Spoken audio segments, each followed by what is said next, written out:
ครับทักทายสบายดีเบิดมาสุขุสุขโคตรเนาะวันนี้กลับมาพาเบาน็อตคือเก่าสำหรับมื้อนี้เบาน็อตก็ในเขาป่าไปหายิงเนาะก็ยังบ่ฮู้ว่าสิมาหรือบ่ก็ยังบ่ฮู้เนาะวันนี้มื้อนี้ก็ไป2 คนหายิงกับไปยามแฮวเลยเนาะแต่ว่าสามารถเข้าชมแบบเบิ่งแบบยาวๆเลยพี่น้องตอนนี้เราก็เดินทางแล้วออกจากบ้านแล้วบรรยากาศยามเช้าแดดกำลังส่องลงมาเนาะแต่ว่าติดตามเบิ่งหอดเข้าป่าลึกเลยพี่น้องเนาะยังแน่เขาได้ยิงเนาะมื้อนี้ค่อนข้างยากทางกันออกไปแถวนี้ก็คือมันใหม่เบิดเลยตอนเขาจูดไฮมื้อนั้นที่เทิงหันก็มีไฮเนาะส่วนลุ่มๆมันก็มีไฮกันนะส่วนบ้านพูดเดี๋ยวคนไปไกลเติบเลยพี่น้องอีก18 นาทีก็ฮอดในป่าเลย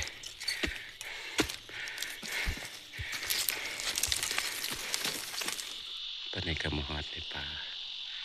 ไงแล้วพี่น้องไม่ได้กกไม้สูงๆใหญ่ๆเนาะเข้าป่าลึกแล้วพี่น้องแล้วก็มาฮอด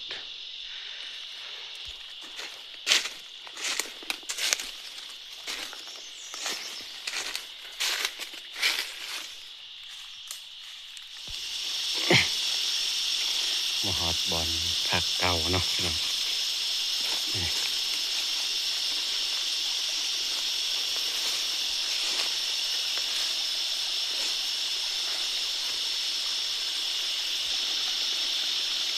ในช่วงบอลผักปีกายนี่เนาะตอนเขามาเฮ็ดแถวเนาะขึ้นมาเฮ็ดแถวภูนี่นี่ก็จะเป็นบอลกินน้ำกินไหนเนาะพี่น้อง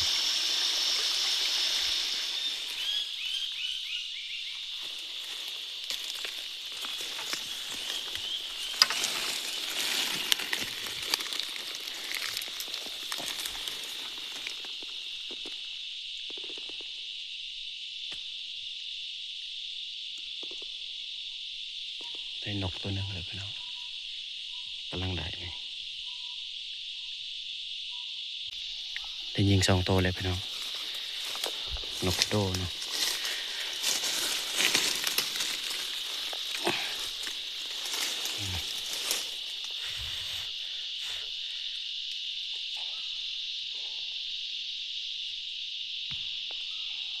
นี่2 ตัวแล้วพี่น้องนี่เพิ่งได้2 ตัวพี่น้องมือปืนเนาะพี่น้องยาแมวกันยังไม่ทันสุดเนาะพี่น้อง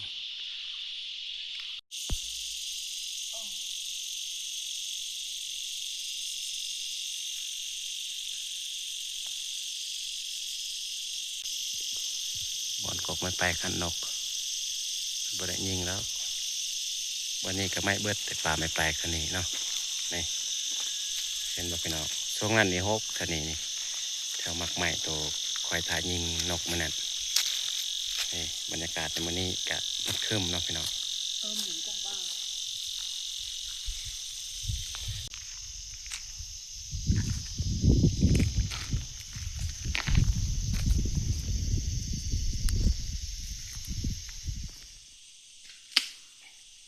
ตอนนี้ก็กำลังดังไฟพี่น้องบอลกินน้ำก็มีแล้วพี่น้องตาหมดเลยปืนล่มกับปืนเก็บนะบ่ได้ย่างเลยนะพี่น้องกำลังว่าเบาๆแต่บ่ได้ยังกายสิเลยเป็นอะไร ได้แต่นก2 ตัวเนาะนี่กำลังหาฟืนดังไฟเนาะพี่น้องหิวข้าวหิวน้ำตอนนี้ก็เวลา2 โมง2 โมงปลายแต่เช้าบ่ได้กินข้าวเลย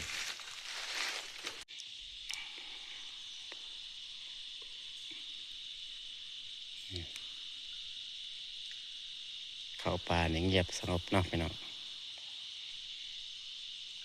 ประหยัดอันนั้น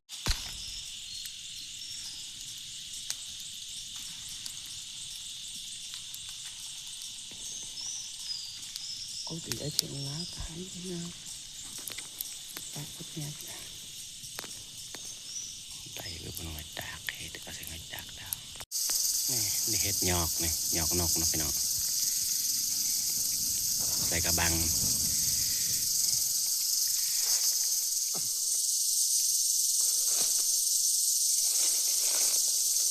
พอแล้วสุกเลย เอาไปเอาโซ่จะดักดาย่อเขาเป็นหมอดจะดักดาเอาไปอยู่ที่หลับ อาหารเลย กา ก็ลุยละครับ เอาไป อัดมันก็ใกล้จะรับครับ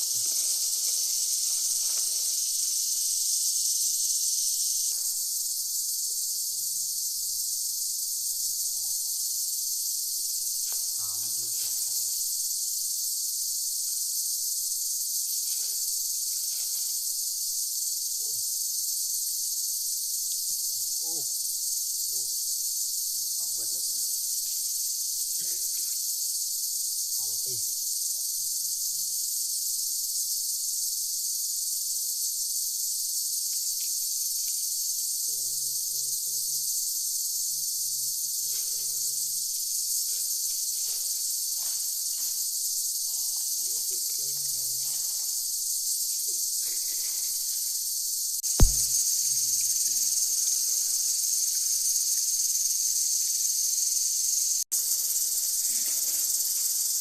ไอ้นั่นน่ะเดี๋ยวจะไปเสีย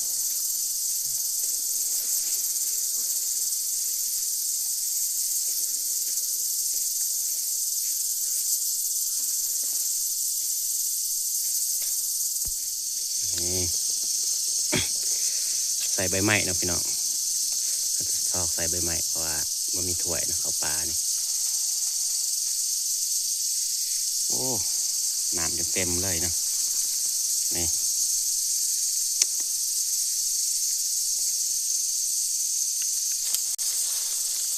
กระหามันจอกอีก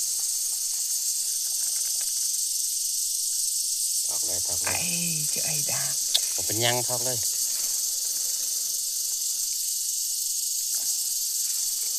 น้ำลายนะน้ำทอกเลยกระยามัน จัดบ่เอาไป ไม่น้ำมันนะ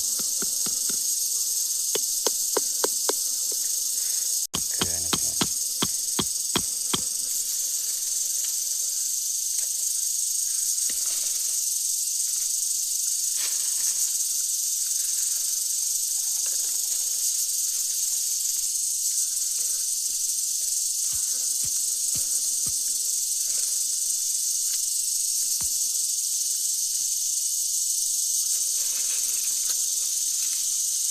มันหอดนะเอาใบไม้จับทอกเลย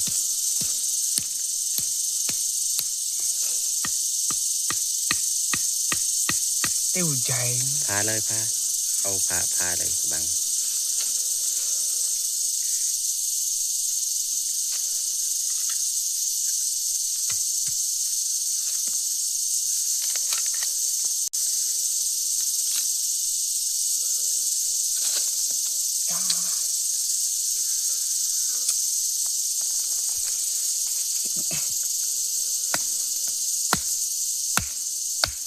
ดัดลูกพงเบิดแต่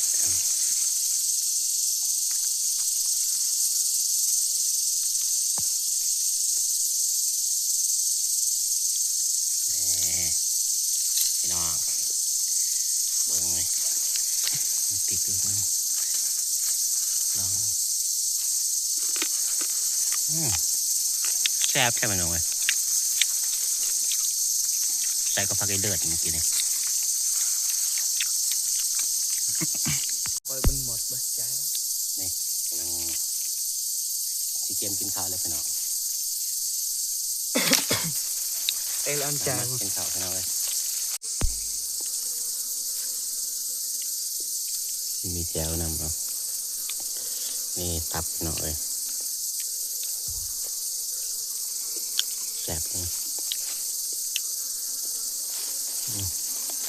ข้าวเหนียวกะนึ่งเหมือนเขาให้นะพี่น้องอันนี้จะมันเขา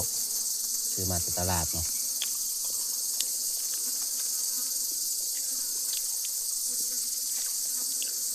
มันลา ตอนนี้ก็หากะกินข้าวเสร็จเรียบร้อยแล้วพี่น้องเราจะออกเมื่อเลยว่าทำอะไรยังเพียงแต่นก2 ตัวเขาก็เฮ็ดกินแล้วพี่น้อง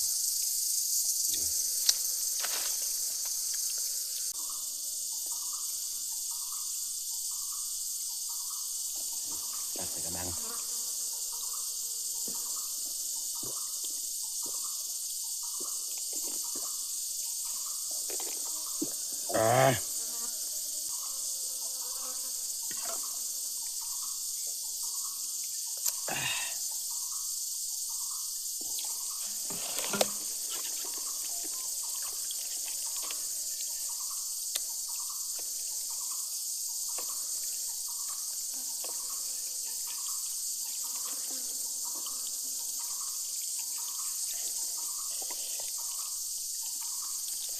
หลังมือกับวันนี้แหละพี่น้อง